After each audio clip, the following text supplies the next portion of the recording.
And welcome back. I want to give you guys an update regarding new home sales in the US in today's video because the US Census Bureau just announced October's new home sales in the US. But first, I actually want to touch on cancellation rates that home builders are reporting here. Because Rick Palacios, I hope I'm pronouncing his last name right here, but Rick, who's a director of research at John Burns Real Estate Consulting, is reporting that the cancellation rate for home buyers buying brand new houses is at 26% on a national level. And they have a really good quote here because he says, tomorrow's new home sales release won't reflect what's really happening with the dropped contracts. He tweeted this yesterday, which was on November 22nd, and today, which is November 23rd, the Census Bureau announced new home sales. But he's spot on because the Census Bureau records a new home sale as when a home builder accepts an offer from a home buyer. That really acts like a pending home sale.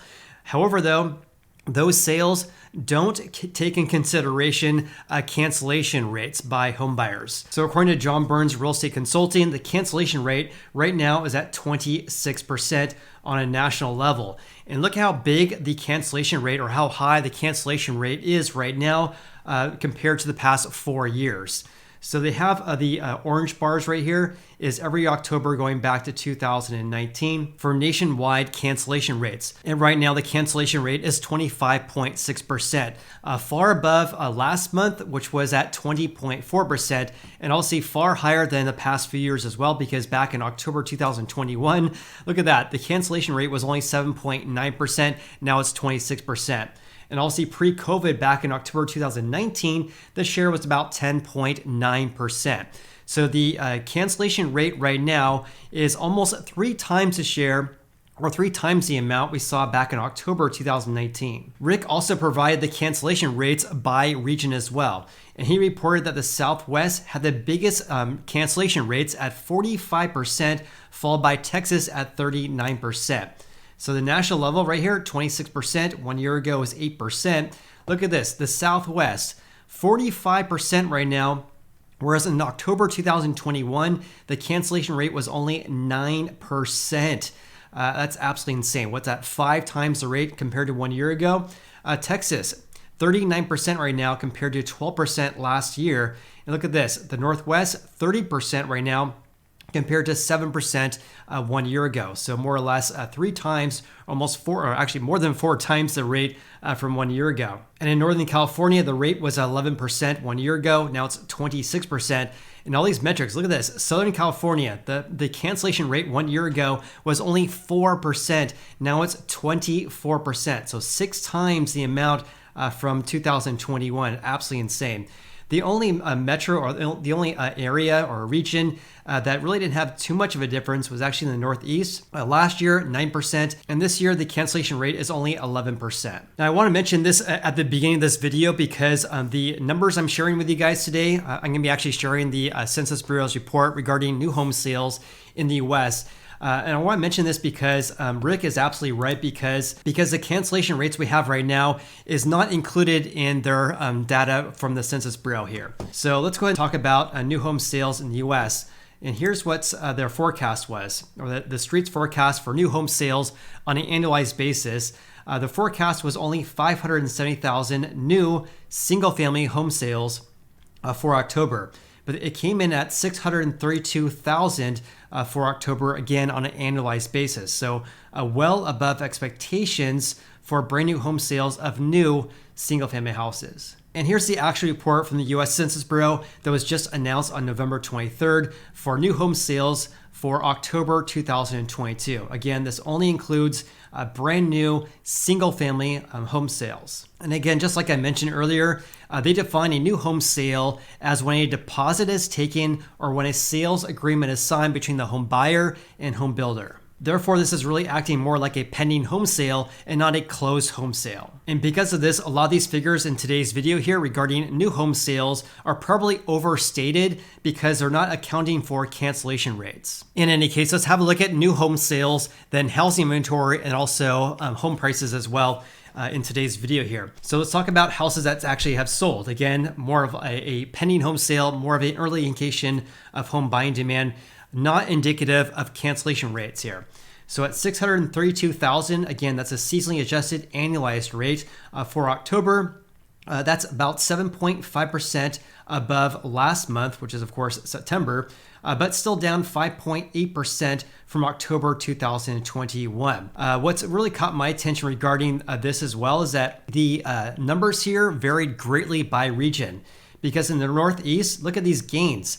A 45.7% increase compared to 1 year ago, actually compared to 1 month ago, and a giant increase of 59% compared to 12 months ago. Whereas in the Midwest, just the opposite, declining by 34% on a month-to-month basis, but declining by 26.5% on a year-over-year basis. And also in the South, it was fairly flat compared to 1 year ago. In the West, declining by 22.8% in the number of new single-family home sales from October of 2021. Let's also talk about housing inventory for brand new single-family houses. So there's approximately 470,000 houses for sale right now, at least as of the end of October, and that's up by 1.5% from last month, but a giant increase of 21.4% compared to October of 2021.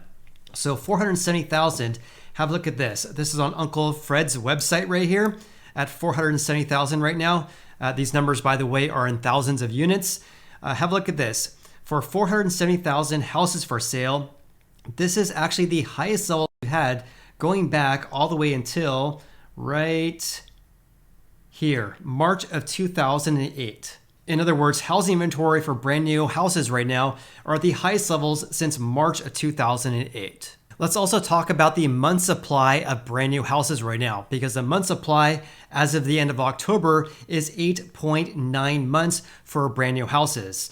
At 8.9 months, this is actually below the levels we saw back in July 2022 when the month supply was 10.1 months. But at 8.9 months, this is on par with what we saw back in July of 2010 when the month supply was also 8.9 months. And going back to the Census Bureau's report here, the month supply decreased by 5.3% in October, but still is up by 29% from 1 year ago. Let's also talk about home prices for brand new houses, because as of October, the median sold price was $493,000. And by my analysis here, this is a 15% increase on a year-over-year basis, because back in October 2021, the median sold price was $427,300. On top of that, have a look at this. Here's Uncle Fred's website for the change in home prices for brand new houses over the past 12 months. So right now, the median sold price is $493,000.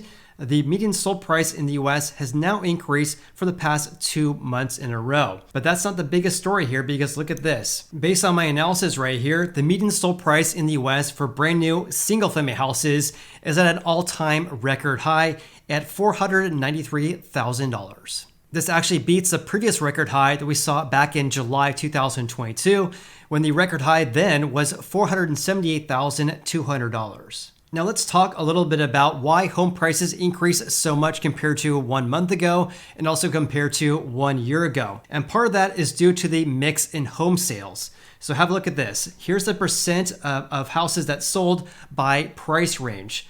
So look at this. For houses that sold for over $750,000, that represented approximately 15% of all houses that sold for new single-family houses in October. So that's 15% this month, but last year it was only 11%. So a lot more homes that sold for over $750,000 compared to 1 year ago. 15% versus 11% 1 year ago.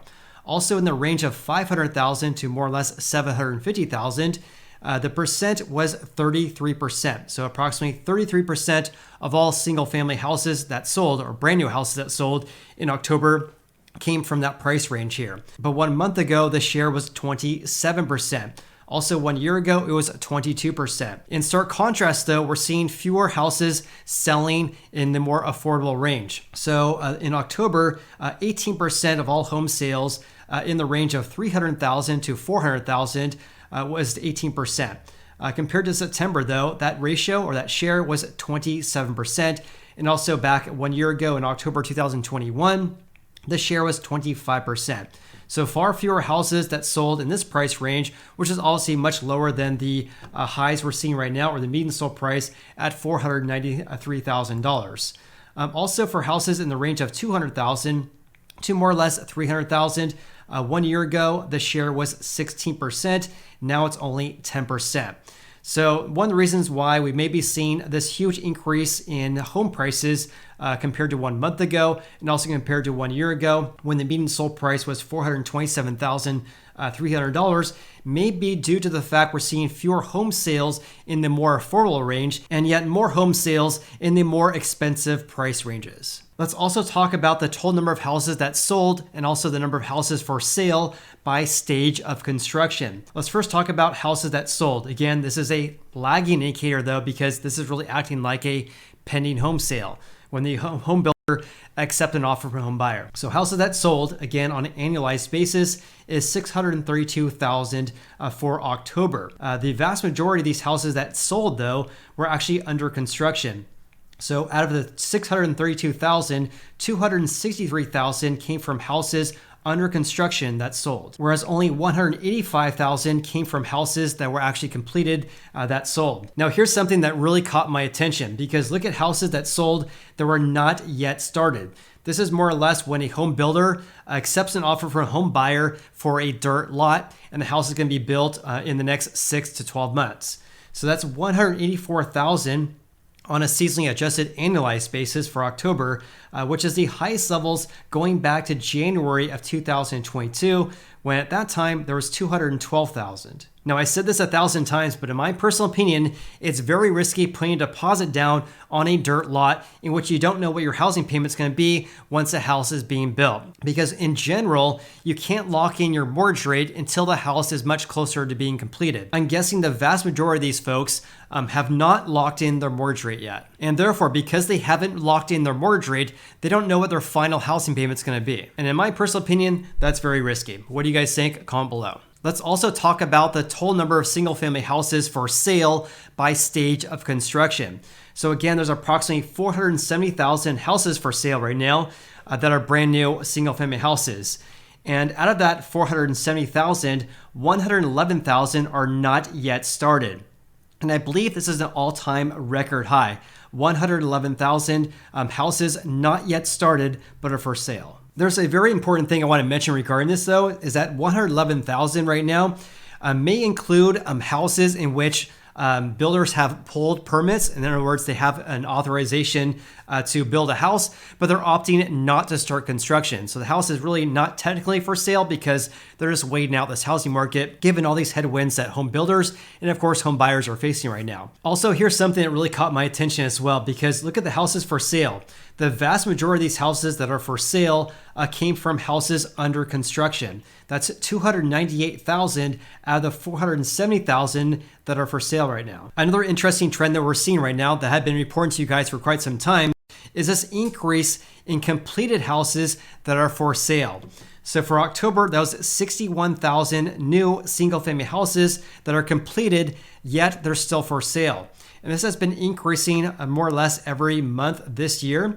And so going back to March, the number there was 32,000. So in other words, the number of completed houses for sale has more or less doubled since March of this year. But I have to say, even though this number has more or less doubled since March of this year, the numbers of houses for sale that are completed is far less than houses under construction and of course not yet started. So out of all the houses for sale at 470,000 right now, only 61,000 houses are completed and built. On top of that, the median number of months for sale since completion, this is more or less the housing supply of houses that are completed that are for sale, is only at 1.6 months. This is a slight increase from September, when the month supply of completed houses was 1.5 months. But at 1.6 months this October, it's far below, or significantly below last year's level at 2.5 months. It's also about half the levels we saw back in 2020 at 3.6 months, and also at 3.2 months in 2021. And with that said, please comment below with your biggest takeaways from today's video. Also, if you guys got any value in this video whatsoever, then please hit the like button. I really appreciate that. Hope you guys have an awesome day. I look forward to seeing you on the next video.